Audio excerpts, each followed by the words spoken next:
Thank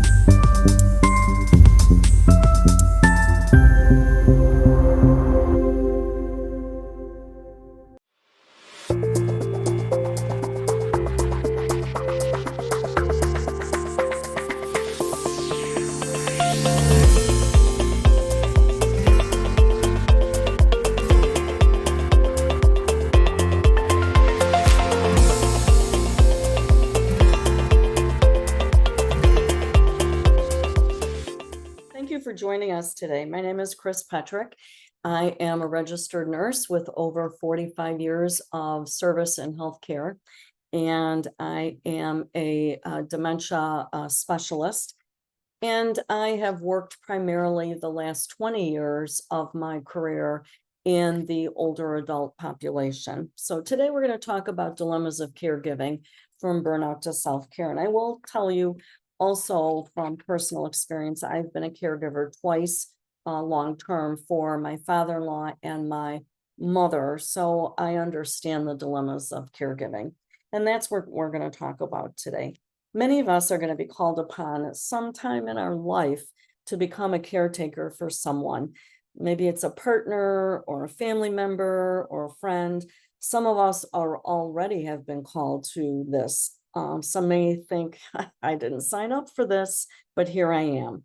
In the words of Rosalind Carter, there are only 4 kinds of people in the world: those who have been caregivers, those who are currently caregivers, those who will be caregivers, and those who will need caregivers.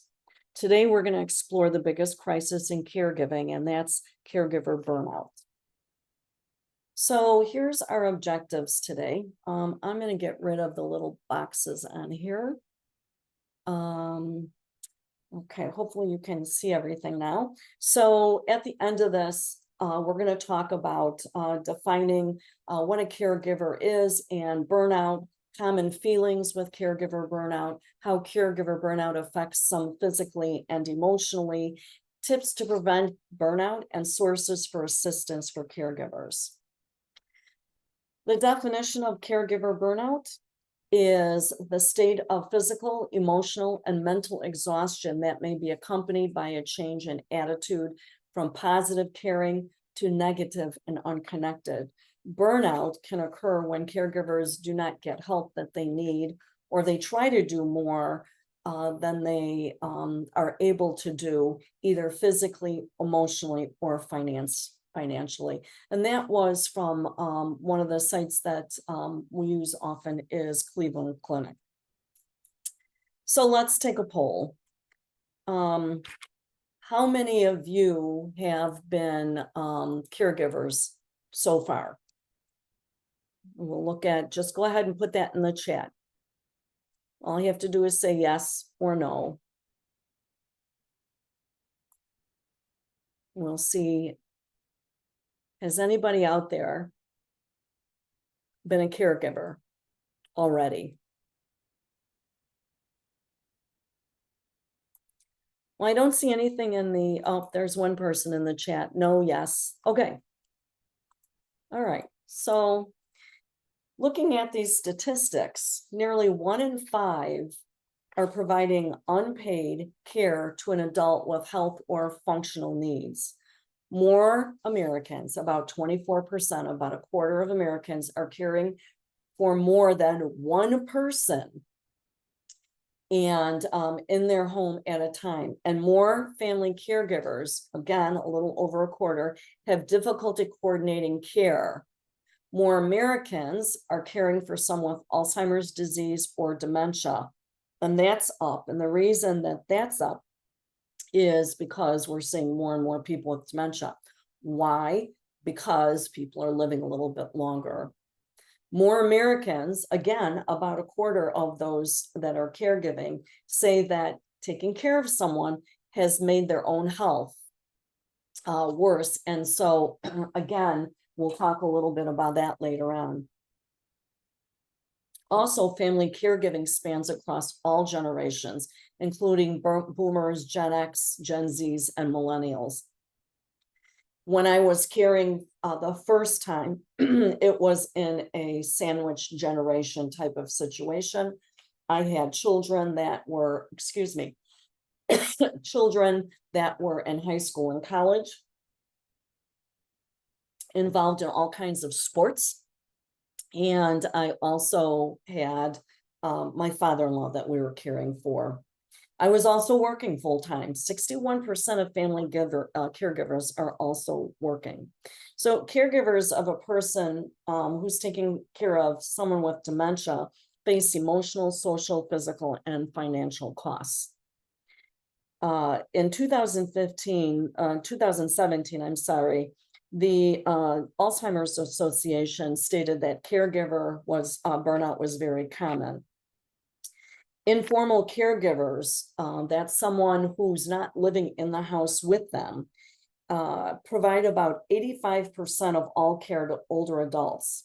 So an informal caregiver, right now I have an uncle who lives in another town about 45 minutes away. His wife just passed, they have no children, and he's living alone.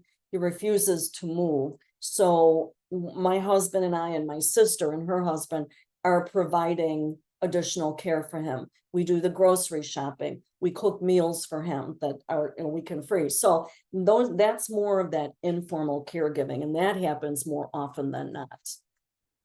Some of the special caregiver groups, that sandwich generation, a full-time working caregiver, our LGBTQ plus caregiver. They're a very vulnerable group when it talks to chronic diseases and caregiving, because oftentimes their biological family has disowned them, and they seek the help of other friends, which they now call their family. There's also various cultural groups that are caregiving. If you look at different culture groups, caregiving means different things to different cultures. So again, we look at those groups. The sandwich generation, again, I said this is a group who may have put off maybe childbearing and raising a family, and now find themselves not only raising a family, but a caregiver as well. I had my first child at 25, and in my demographics of the baby boomers, that's pretty average. But people are delaying childbearing later and later. And so what they're doing is they're kind of colliding with that older adult that they need to care for.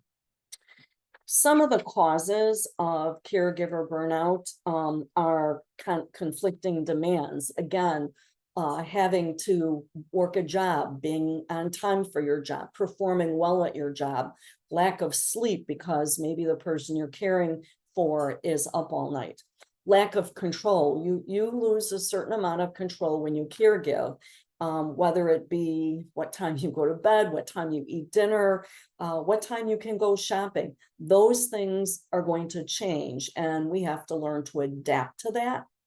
Then we have that lack of privacy.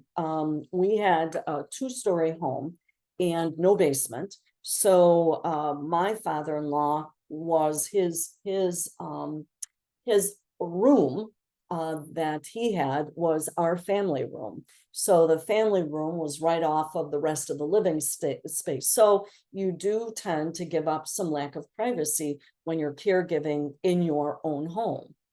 Role confusion. Many of us are taking care of our elderly parents, and we're used to taking orders, suggestions from them, but now that role is reversed and we're giving them suggestions or information. And at some point in that caregiving for your parents, they will turn to you and say, when did you become the parent and I became the child? Because it's pretty clear at some point that there's this role reversal. That can be kind of intimidating for them.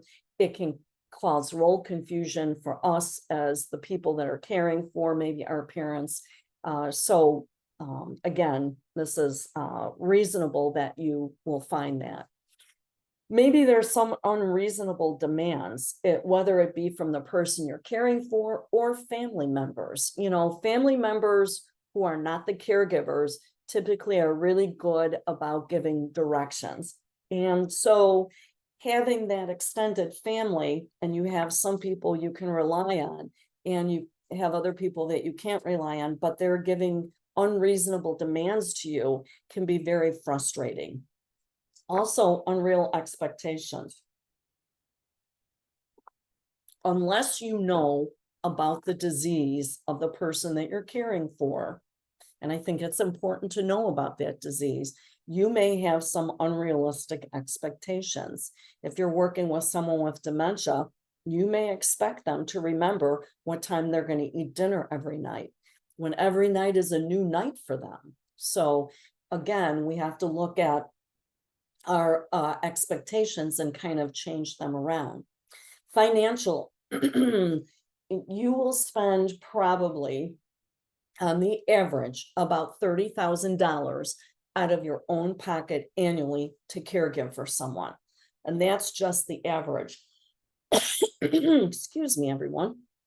That's not to say that money may increase as you start adding more services, or it might stay the same. But there is a financial sidecar to when you're caregiving for someone. For my mom, and just kind of using this as an example, we ended up paying her health insurance. We ended up paying for her cell phone. We ended up paying maybe her home insurance, well, so we could keep her in the home. So there are all these financial things, some of the medical supplies that you may need. Because you spend a lot of your time caregiving, you may feel very isolated.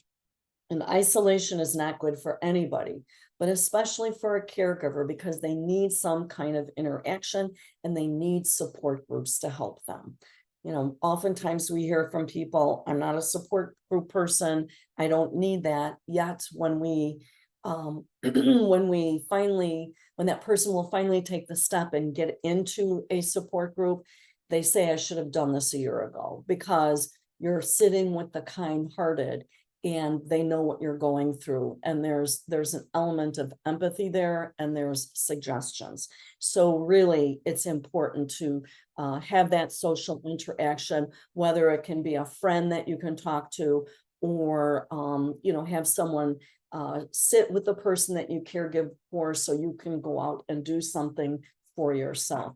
Because caregiver burnout is all about not taking care of your own needs. Caregivers are also what we call the boots on the ground. Family caregivers, they have the knowledge, the well-being, and the sustained engagement with healthcare providers that really are critical to the success of both medical and psychosocial components of care. Because there's so many caveats in healthcare, when you're caregiving, you have to advocate for that person. That's why we call you the boots on the ground. You're taking them to their doctor's appointment. You're asking the questions that maybe that person can no longer ask. So you're advocating for them all the time. If you have difficulty advocating for that person, someone in your family should advocate for anybody who's ever in healthcare. And there's also something called care managers. And care managers are nurses or social workers who know the healthcare system, who know about all the diseases, and who will help you navigate the healthcare system. We also play multiple roles, and sometimes we're doing this simultaneously. Caregiving really encompasses varied roles. They provide assistance with a variety of activities of daily living. Let me kind of explain that the difference between activities of daily living and IADLs, or instrumental activities of daily living.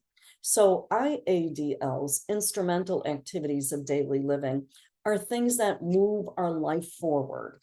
Cleaning our house, paying our bills, going grocery shopping. Those are instrumental, or some people call it independent, activities of daily living.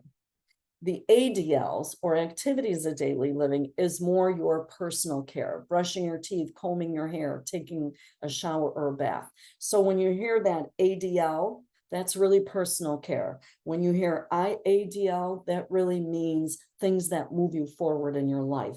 Like I said, going to the grocery store, paying your bills, looking at your finances, scheduling things.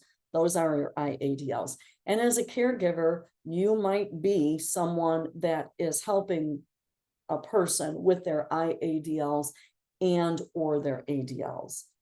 Depending on the stage of, let's say, dementia, it typically starts with helping with they lose their ability to work with their IADLs, and then we provide help with their ADLs.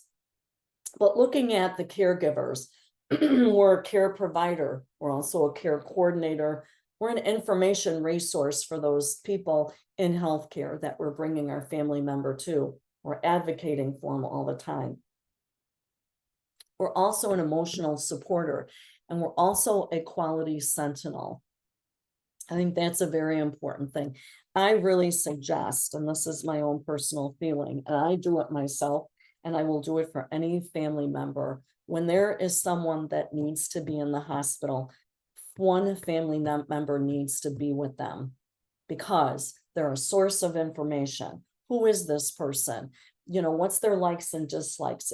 We can't ignore someone's personhood just because they're in the hospital. They'll advocate for them. You know what? Maybe that person is too weak to say, I never got my lunch today. Okay, so I'm going to advocate, make sure where lunch is and why it didn't get ordered. I'm also going to be that emotional supporter, because that person's not going to get better if they have, a health incident, unless someone is supporting them emotionally. And the nurses and the techs are in and out, and they're really too busy. And then last, our quality sentinel. Why are you giving them this? What is this for? Asking those questions that are important. I can remember a time my husband was in the hospital. He had a bowel obstruction, and it was after midnight. I was sitting next to his bed, kind of dozing, and the nurse came in and said, it's time for your insulin. And my husband's not a diabetic. And that could have been a catastrophic event if I had not stopped it. Now, she hadn't checked the bands or anything yet, but she was at his bedside with that insulin. And so I'm that quality sentinel that says, hey, he's not a diabetic, step back, we need to talk about this. So again, it's important that we play these roles. When we're looking at caregiver burnout, some of the things that we can look at, because being a caregiver for someone you know and love can be very rewarding, but we also know it's very exhausting and frustrating. It's often emotionally, physically, and mentally draining, and it tends to limit our social lives and can cause financial problems. 36% of family caregivers characterize their situation as highly stressful. And in 5 years since AARP has been doing surveys, the proportion of caregivers describing their health as excellent or very good has dropped. Why? Look at some of these symptoms of caregiver burnout: anxiety, avoidance, depression, exhaustion, feeling of loss of control over their life, irritability, lack of energy, loss of interest in things that they enjoy, neglecting your own healthcare needs.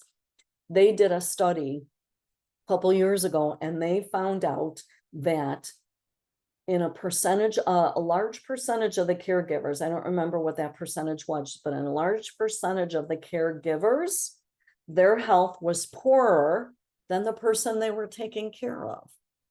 Why? Because they're neglecting their own health needs.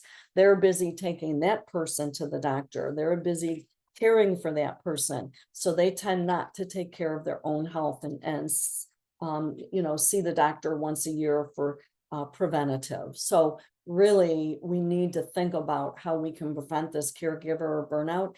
And one of them is not to neglect our own health needs. It happens, it's not a large percentage, but I will tell you that it happens when a person gets burnt out and they don't know what to do with that person anymore. They will take them to the ER, and then they walk away. They abandon them because they cannot think of any other way to care for that person effectively anymore. We never want anybody to get to that point. We need to talk, and we will talk about some of the resources that are out there for you. Also, when we talk about signs besides the emotional, we need to look at those physical signs: body aches and pains, fatigue, frequent headaches, increased or a decreased appetite. So you'll see either an increase or a decrease in weight, not sleeping well at night, and then having viruses such as colds and flus and sore throats, those viruses that we usually can protect ourselves, because again, we're not taking care of ourselves. So it's really, really, really important, if you're going to be a caregiver, to make sure that you're looking at your physical and emotional signs and not getting yourself to the point where you're having any of these symptoms. You know, very long time ago, my daughter, my oldest is now 46, but I remember going to, as a first-time mom, going to the baby bath demonstrations that they did on the floor. And I remember this nurse telling us that you can't take care of a baby unless you take care of yourself and first. And I thought that was pretty selfish. I came from a very close-knit family, and you know, so we were really taught to caregive. And so we were really, you know, I really felt that that was not appropriate. But I learned over the years, it's like being in an airplane with an oxygen mask. You have to put your oxygen mask on first before you can take care of the people next to you. So we have to think about some of these physical and emotional signs.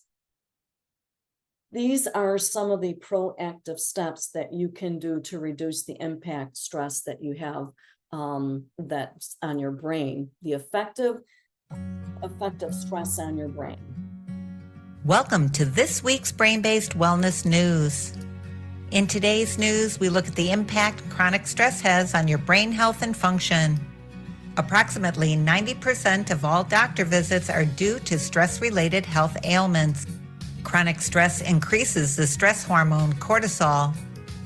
Excess cortisol contributes to a wide variety of health problems, including weight gain, osteoporosis, digestive problems, hormone imbalances, cancer, heart disease, and diabetes. Cortisol also affects brain health and mental well-being with symptoms like memory loss, brain fog, anxiety, and worry. Some proactive steps you can take to reduce the impact stress has on your brain are: eat a diet high in antioxidant-rich foods like fruit, vegetables, dark chocolate, and green tea. Get daily physical exercise. Start a daily meditation practice. Get plenty of sleep. And of course, chiropractic care has been found to help people better manage their stress. Get regular chiropractic checkups for the whole family and make sure your spine and your brain are working the best they can. Your health will be better because of it. And that's this week's Brain-Based Wellness News. So your brain can also suffer from this. Some of you may have experienced brain fog during COVID. And that was because of two things: stress and isolation. And we know that isolation changes the brain chemistry, and we know that stress changes the brain chemistry. So again, think about what you can do to keep your brain healthy and active even while you're caregiving. The next thing I want to talk about is what we call compassion fatigue. Compassion fatigue is a little bit different than caregiver burnout. We saw a lot of compassion fatigue during COVID with our healthcare workers. It happens suddenly. They feel overwhelmed. Caregivers feel overwhelmed by stress. While burnout occurs over time, as a caregiver, we may feel overwhelmed by the stress of caring for a loved one, and it happens suddenly. They lose their ability to empathize and have compassion for other people, including the person that we may be caring for. And we know that it's caused by extreme stress that comes with empathizing with suffering and traumatic experiences of people that we care for. It is studied in healthcare workers, but we know that it also happens in family caregiving, not just with professionals, but we know that that's in family caregiving. And that is the point where someone will take someone and put them in a wheelchair in an emergency room and walk away from it. So how do we prevent caregiver burnout? I think the first thing, and I've talked about it before, and I'll say it again, is I think self-care is so important. Many of us follow that commandment, love one another. When it relates to caregiving, however, we must love one another within boundaries. We have to acknowledge that we are included in that love one another. It's okay for you to give boundaries to that person you're caregiving for, and also to give boundaries to the person or to family members that maybe are or are not participating in the caregiving. The next thing is our physical wellness. I think it's really important to say yes to others. Make sure you're not saying no to yourself. Eating healthy, listening to your body for signs of caregiver stress, exercising as much as you can. It might be just a couple times a week, but there's a lot of things on YouTube now. So if you're caregiving in someone's home or your home, and while they're napping, you can turn on TV and do a little YouTube exercising. That will be very healthy for you. Getting a good night's sleep. Lack of sleep will cause a lot of stress, a lot of brain fog. Making sure you get at least 7 to 8 hours of uninterrupted sleep if you can. And then you need some downtime during the day. I think as young mothers, when we put our babies down for naps, we're conditioned to, let's do the laundry, I'll straighten up the toy room, I'll wash the dishes. And we have that same mindset when we get older, when we're caregiving, and we have to stop thinking that way and say, okay, the dishes can wait. Making the beds can wait. I need to sit down for 20 minutes and maybe talk to someone on the phone, read that magazine that's been sitting on your coffee table for a week that you haven't gotten to, or, file your nails. Just sit and do some breathing and relaxation, but something that would make you feel good about yourself is important to do. And that physical wellness and eating healthy is really important. Our next one is emotional wellness, and that's the ability to be in the present moment. And that really is a major component of mental health. So doing some breathing and relaxation techniques, talking to someone about what's going on. That's why I think it's important to get into a support group. And there's a lot of support groups that are live and in person, but there are also support groups that are not live and they're on Zoom. We have one, I believe it's on Monday nights, or it was, but you can always check on our website. That is Zoom. So you don't even have to leave the house. You may have someone in the other room sitting watching TV, and you can have an eye on them while you're in this support group. Or you can have a family member come and watch them for the hour while you're sitting at your computer with maybe a nice beverage that you enjoy, and listening to the support group. It's important for emotional wellness to nurture positive relationships. So again, being able to get out and socialize, if you can, is really, really important. All right, we're going to skip this and we're going to go on to setting realistic goals. I think everyone has this idea in their brain that they're going to be the caregiver of the year and everything's going to go perfect every day of the week. And that is really not a realistic goal. I think we need to start maybe with making a to-do list. And my son has the right idea.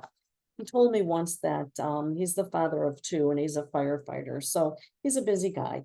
But he told me once that every day he makes a list.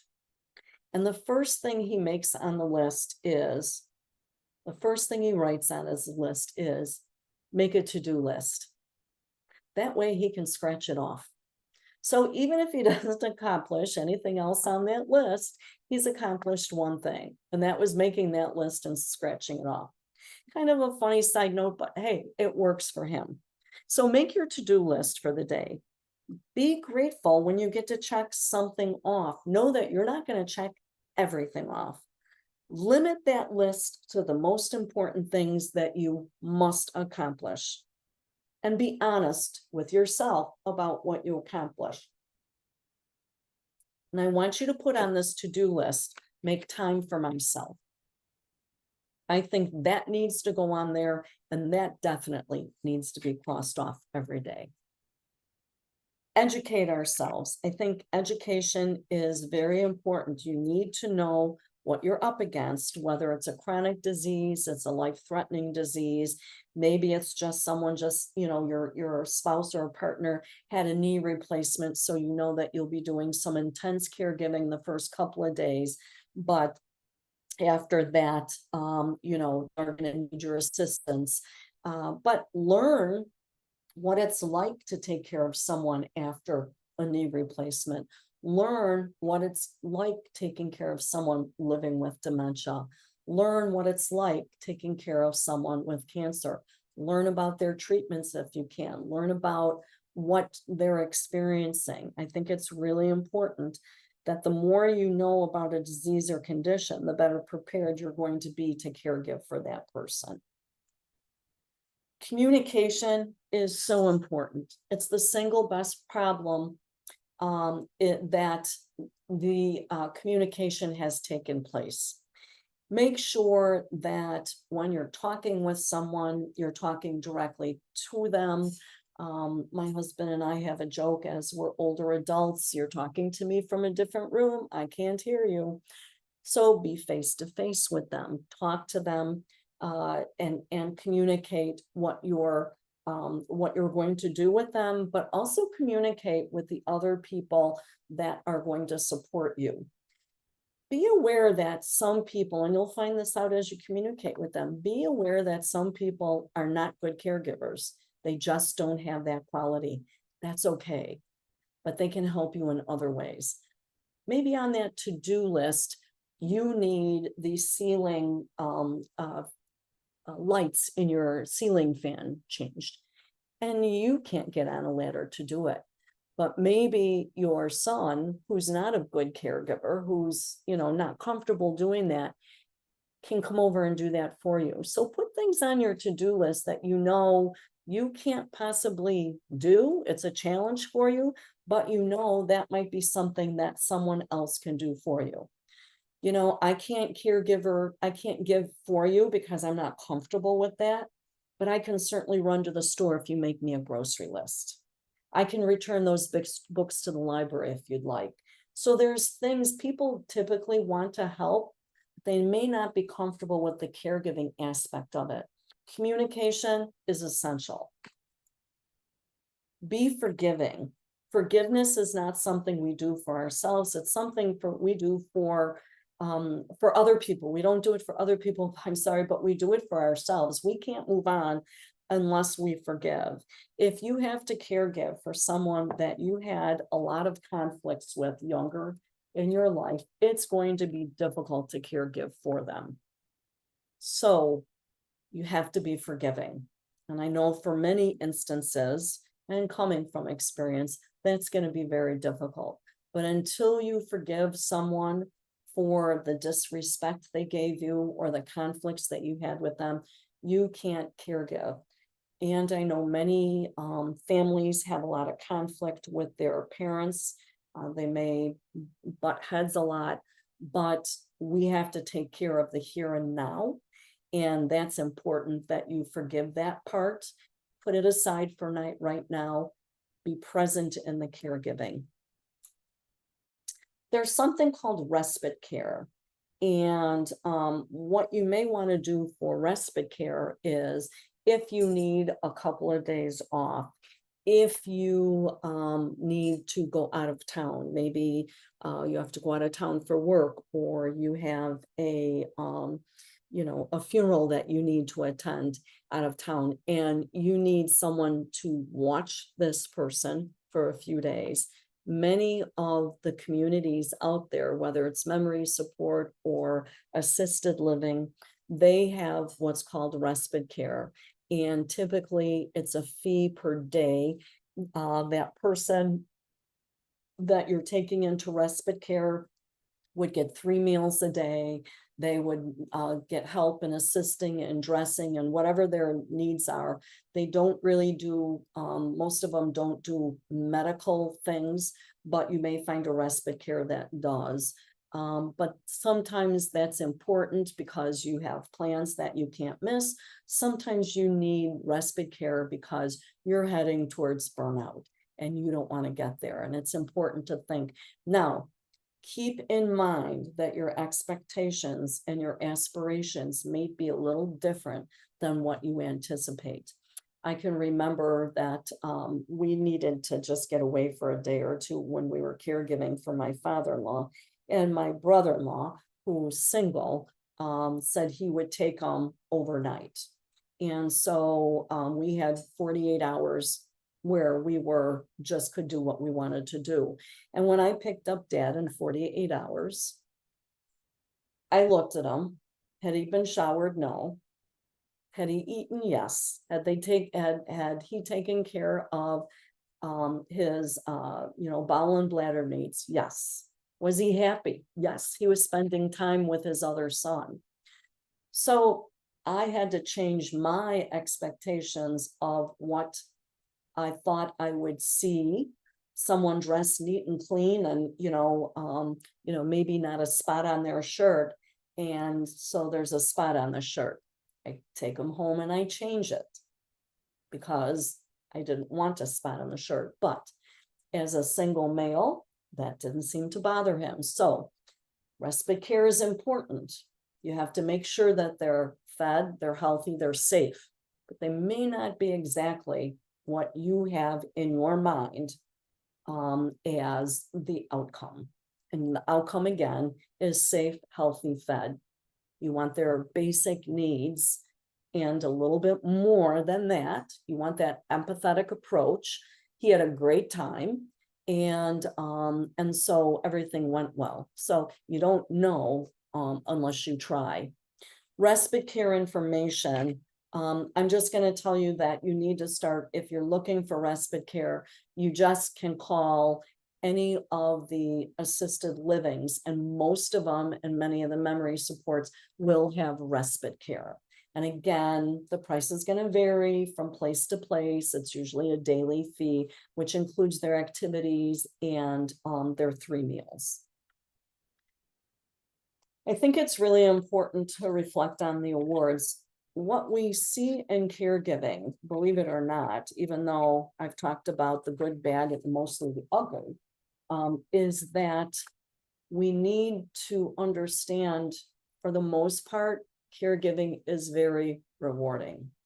When I caregive, there were days that it was frustrating. There were days that, yes, I felt like pulling my hair out, but at the end of the day, at the end of the journey with my father-in-law and my mother, I felt I did my very best, and they got the very best of me. And that was important. And I felt that was the reward. So think about that. Again, we have to redefine success. I used that example meeting, having my brother-in-law take my father-in-law. What is success? We picked him up. He was healthy. He was happy. He said he had a good time. He was fed well.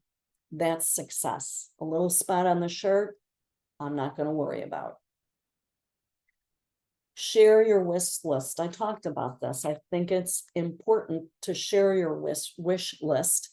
And again, put that on the refrigerator, on your to-do list. I need my lawn cut. I need to go to a town meeting next week at 4:00. So I need someone to sit with Mom while I go to the town meeting. I need some light bulbs changed.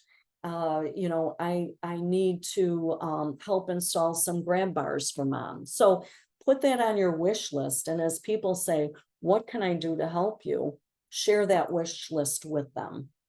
Accept and adapt. It's very difficult for people who don't like to ask other people for help, but this is the one time in your life I think it's extremely important, because not asking for help and getting frustrated and getting anxious or angry is going to affect someone who's not healthy, and that's only going to make them unhealthier. So we have to think about accepting and adapting and asking for help.